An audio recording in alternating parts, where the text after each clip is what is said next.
In the world of big capital, there exists a dangerous illusion that success is a sequence of brilliant epiphanies. In reality, the history of the planet's most powerful financial structure began with a fundamental mistake, dictated by blind adherence to other people's dogmas. The character whom the world has come to call the Oracle was at the beginning of his journey merely a diligent executor. He operated within a system created by Benjamin Graham, a man whose intellect was unquestioned, but whose strategy had a hidden flaw. This strategy was akin to picking up cigarette butts on the sidewalk, a dirty, unappealing process for the sake of one last free puff. The mechanics of Graham's system dictated a rigid protocol. Search for a business so cheap that its price guaranteed the absence of losses.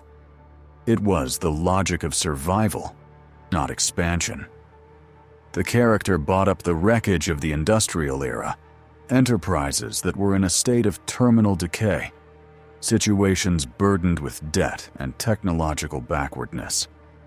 Capital was directed to where there was no longer life, in the hope of extracting the last drop of liquidity from what was broken.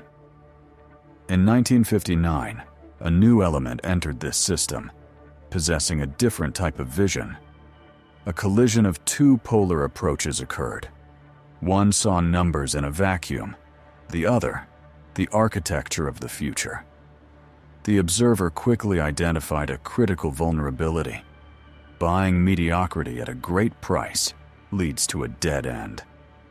The biology of this process is such that the system's energy is spent not on growth, but on endlessly patching holes in a sinking ship. In 1962, a technical glitch occurred that could have been fatal. The character acquired Berkshire Hathaway, a textile factory that was a classic cigarette butt, according to Graham's methodology. The numbers on paper promised safety, but the reality was different. The American textile industry was crushing under the pressure of global competition. Profit was non-existent, and every invested dollar vanished into the maw of inefficient production. This was the point of maximum tension. The old school demanded continuing the fight for assets that had already turned into liabilities. However, within the partnership, a plan for inversion was already maturing. Instead of trying to resuscitate the corpse of a textile giant, it was proposed to turn it into an empty shell, a holding company that would become a platform for a fundamentally different type of acquisition. The illusion of cheapness was finally destroyed. It was replaced by cold calculation. It is better to overpay for quality than to receive a problem with no solution as a gift. The architect began to rebuild the foundation, understanding that true value lies not in what an asset costs today, but in whether it is capable of generating resources over decades. Thus began the transformation from a simple contractor executing others' blueprints into the creator of a system destined to swallow markets. The turning point in the evolution of the system came when the character realized that mathematical cheapness is a trap for the mediocre mind. The previously dominant protocol of searching for undervalued assets required focusing on numbers while ignoring the biology of the business. In 1972, a conceptual shift occurred when See's Candies came into view, a family chocolate production for which a price was demanded that seemed irrational at the time. Old-school formulas signaled danger because the price did not meet standard safety criteria. The mechanics of the new system dictated a different logic. The quality of the asset is more important than its current cost. It was proposed to shift focus from finding average companies at great prices to finding great companies at fair prices. This was not a matter of intuition. It was a calculation of the neurochemistry of consumer loyalty. The architect insisted that the brand, management, and internal structure of the business create value that cannot be expressed solely through a balance sheet. The Seas deal became a testing ground for this theory. At the time of acquisition, the company generated a profit of $4.2 million a year, with revenue of $30 million. Decades later, the same production facilities began to bring in $80 million in net profit annually, and the total amount of returned capital exceeded $2 billion. The quality protocol proved its effectiveness. A high-class asset is in itself a mechanism for infinite resource generation. The dictatorship of quality established a new standard of selection. Now the system ignored enterprises requiring constant resuscitation, regardless of how cheap they were. Any investment in a troubled asset was recognized as an inefficient waste of energy and time that could be directed towards scaling perfection. This principle became a universal law, applicable not only to finances, but to any structures of management and human interaction. The system switched to a mode of waiting for ideal objects whose internal power is capable of withstanding decades of market entropy. In 1988, the system faced a challenge that forced the market to question its adequacy. The character began a massive expansion into Coca-Cola's capital during a period when analysts were recording stagnation and internal corporate problems. However, behind the outer layer of temporary difficulties lay a fundamental mechanic inaccessible to a superficial glance. The architect introduced a concept that changed the perception of competition. A business was viewed as a medieval castle whose viability depends not on the height of the walls, but on the depth and width of the moat surrounding it. The mechanics of the moat are the biological defense of territory against external takeover. In the case of Coca-Cola, the moat was dug by a century of cultural programming that is impossible to replicate even with unlimited resources. Any competitor could create a liquid with an identical chemical composition, but no one could copy the neural connections in the brains of billions of consumers linking this product with the positive experience of generations. If someone possessed the sum of $260 billion and tried to destroy this brand's dominance from scratch, they would fail. This is the ultimate form of security, an asset that cannot be replaced. The engineering of moats evolved along with technological progress. Later, the system identified a similar structure in Apple. Here, the moat turned into a digital ecosystem where the cost of exit for the user becomes too high. This is not just technological superiority, but the creation of conditions under which switching to a competitor causes systemic discomfort. The analysis protocol now required a mandatory answer to the question: what exactly prevents an adversary from easily copying or replacing this business? If defense was absent, the territory was deemed dangerous for investment, no matter how attractive the current profit figures seemed. Capital was directed only to where intellectual property, economies of scale, or deep emotional attachment of the masses existed. The moat guaranteed that margins would not be eaten away by aggressive competition in the long run. The system stopped playing in the open field and moved to capturing impregnable fortresses that continued to generate income, while enemies stood powerless at their borders. In the mid-70s, the expansion strategy was supplemented by a concept that finally cut off chance from the process of enrichment. During litigation over the purchase of the Buffalo News newspaper, the character, using his legal background, formulated the principle of the ideal business. The true power of capital lies in owning a toll bridge over a river that humanity is obliged to cross daily, Such an object does not need aggressive marketing or the search for new clients. The very necessity of its existence creates an automatic, continuous, and guaranteed flow of resources. The mechanics of the system were retuned to search for assets with recurring revenue. Gillette became an example of absolute pragmatism. Half the planet's population is involved in the biological process of hair growth, which requires regular intervention. Disposable blades that wear out and require replacement create a cycle of eternal consumption and predictable income. This is not selling a product. It is collecting a tax on an inevitable physiological need. However, the highest form of the bridge protocol was implemented in the insurance sector, which became the core of the entire structure. The insurance model possesses a unique economic architecture. Capital enters the system in the form of premiums before payment obligations arise.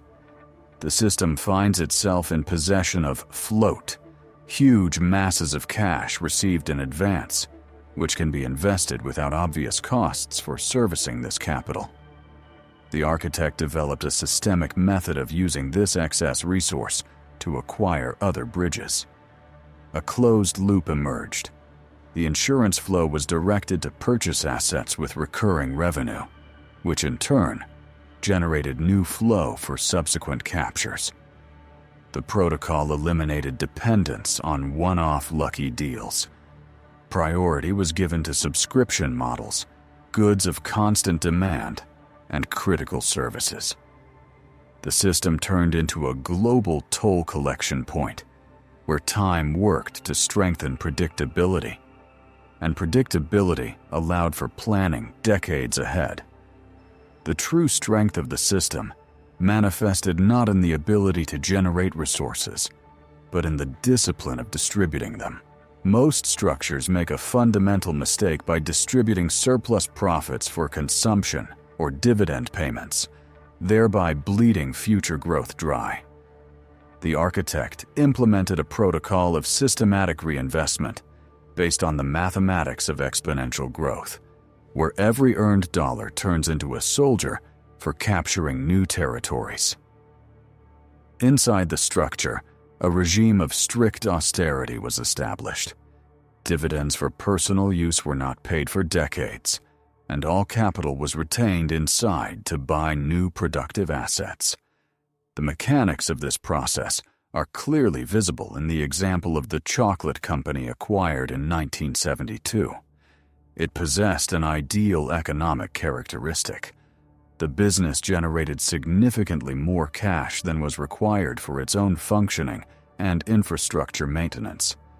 Instead of aggressively expanding the store network or increasing personnel costs, the system extracted this excess capital. These funds were directed to buying shares in banks, insurance companies, and energy giants.